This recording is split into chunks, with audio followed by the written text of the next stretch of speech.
Hello, sports fans. My name is Zach Kansley, and I'm with my man Curtis Sharp. We are Catawba Valley Blitz, and this is Week 7 of Football Friday Night.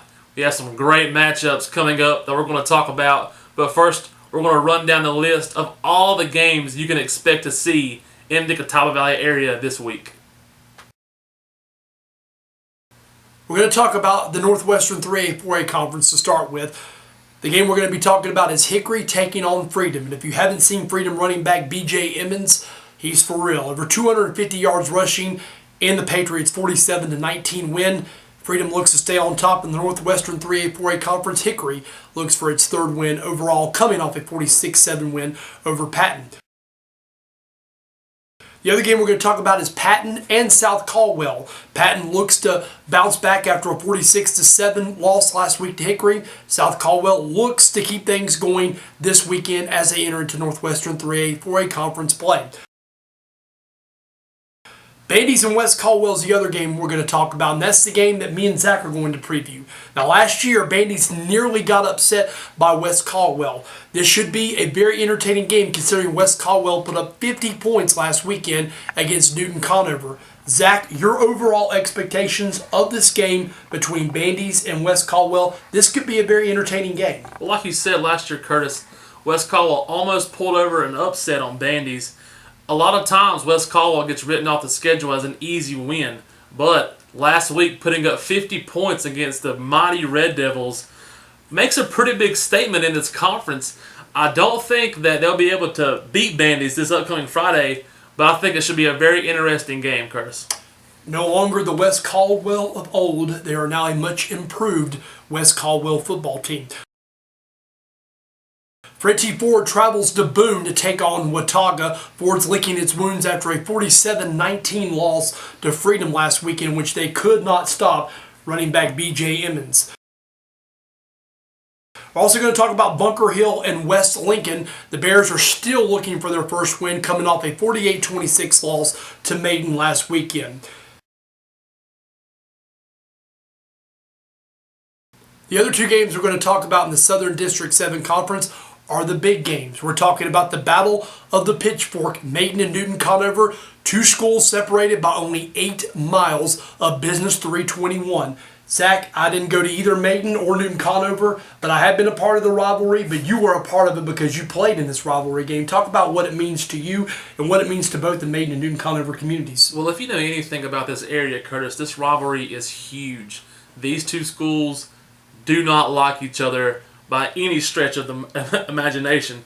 When these two teams get together and play each other, it is brutal sometimes. Fights break out. There's extra police standing by. Of course, we don't wish this on anything or anybody. We like to keep it clean, but it's almost unavoidable when these two teams meet. This rivalry is huge. It could turn either team in the right direction for the conference. If Maiden is able to upset Newton Conover, a very strong Newton Conover team, man, I add, it would send a big message to the rest of the conference that this Maiden team is for real. Then again, if Newton is able to defeat Maiden, it would send the same message to the rest of the conference, Curtis.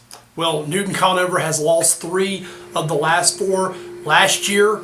All we can remember from this game, Thomas Corpening's 65-yard run. Newton is on the 3-yard line. They're getting ready to take the lead and possibly the momentum from Maiden at home until that fumble down there at the goal line kind of turned the tide. Newton Conover had between 7 to 8 turnovers in the game. They wound up losing by a final score of 26-6. But let's not forget, though, this is a completely different Newton Conover team than it was last year or the year before that one. Yes. Coach Matt Beam has completely transformed these Red Devils. He's doing an excellent job.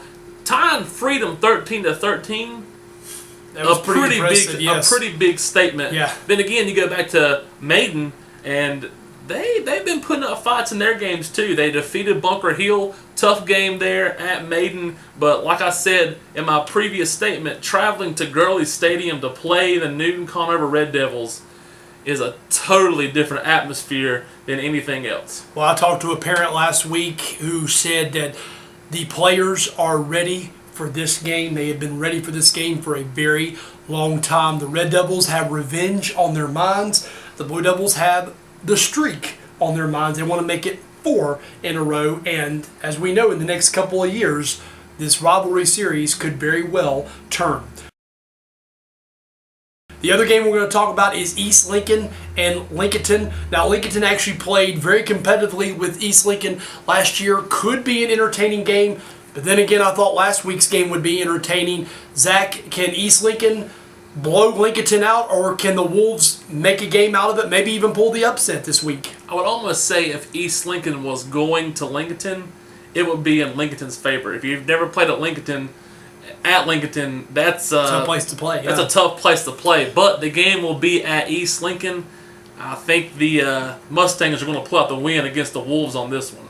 That's right. And I just to comment on that, I do like East Lincoln as well. It seems like week after week after week, it's East Lincoln, East Lincoln, East Lincoln. It's like, when are we ever going to pick against East Lincoln? But they are a very good football team. Lincolnton's not playing bad at all. They've got some guys coming up that could be really good over the next couple of years.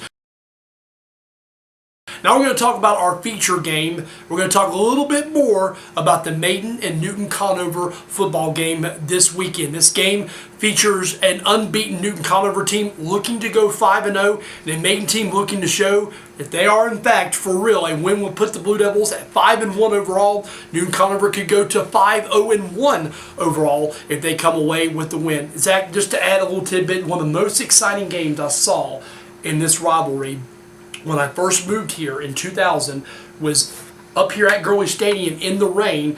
I saw a running back by the name of Alexander Piggy Shuford run 76 yards and put Newton Conover up over Maiden. Really, everybody thought Newton Conover was going to win, but some quarterback named Grant Rimbert, you may have heard of him, drove Maiden in the rain in the last 10.5 minutes as the Blue Devils came away with a 21-20 win. Don't know if we'll see a game like that on Friday night, but Caleb Farley, Xavier Huff need to have big games for Maiden offensively if they're going to keep up with a Red Devils team loaded with stars like Cameron Stanley, Alex Johnson, Tyrell Fleming, and Mr. Forney. I don't want to forget about him as well. He's a really good athlete. So overall, a pretty good Newton Conover football team. Your final thoughts on this game and the Battle of the Pitchfork? First of all, I like how you pulled that flashback out of the vault there. That's pretty awesome. But like yes, I said before, this game is so important and so crucial when it comes to the conference.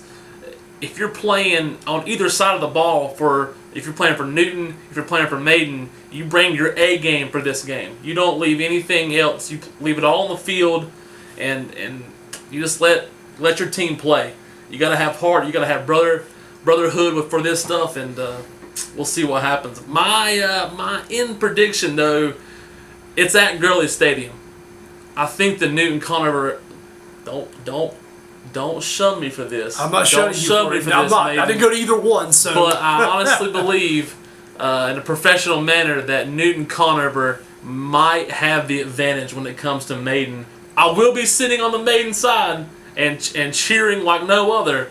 But I honestly believe that Newton Conover might be able to pull this win right now. Watch Maiden win now because he predicts Newton Conover. I'm going, though, all kidding aside, with Newton Conover. The Red Devils just have too much athleticism and too much speed on the offensive side of the football. Newton Conover can win a game defensively if you want to keep it a low-scoring game, which that hadn't been the case this year. But they're also a team that if you want to score, trade score for score for score, they can do that as well. As we saw last week, 60-50, which over West Caldwell, which looked like a basketball score more than a football score. Honestly, like a 7-on-7. I checked the TV again when I seen that score. Yeah, I thought it was like a typo when I first heard about it as well. I actually saw it on the internet. I saw the final score and I thought, is that right? But anyway, I like Newton Conover. All kidding aside, they're a good football team. They just got just too many athletes, and I think the series turns in Newton Conover's favor this season, Zach, and then we'll see what happens in the next couple of years. But as you all know, this is a rivalry that so many things can happen. I mean, it's just such an intense rivalry. One of the best rivalries probably in the Union area, if not in this entire area. If you remember when your father was in high school, he could probably tell you this. Paul Cameron came one year before a big Newton-Conover maiden rivalry game. It was a really, really big deal. They even played at Lenore University when our boss Jody Rogers played high school football. So it's a pretty big deal. This is a pretty big game. So that's all I've got to add to that. I'm going with the Newton-Conover Red Devils to get it done this year over the Blue Devils. Well, that's all we've got. We're going to close it out on that note. I want to remind everyone, go to a high school football game. If you get a chance, might want to head up to Gurley Stadium on the campus of Newton-Conover this weekend. Radio station will be there. Television station will be there. It's going to be a very, very entertaining football game. Highly recommend that game. If you don't live in this area, check out a high school football game somewhere in your area. Go support your community and the kids that play for these local high schools. With that being said, you can follow us on Facebook, Twitter. You can follow us on Instagram. Also, if you haven't already, go check out www.CatawbaValleyBlitz.com. We also have an app that you can download for your phone to check out all of the area's scores and roster updates. That's all I have for you for Week 7 football. I'm Zach Kansley. And I'm Curtis Sharp. And we're Catawba Valley Blitz.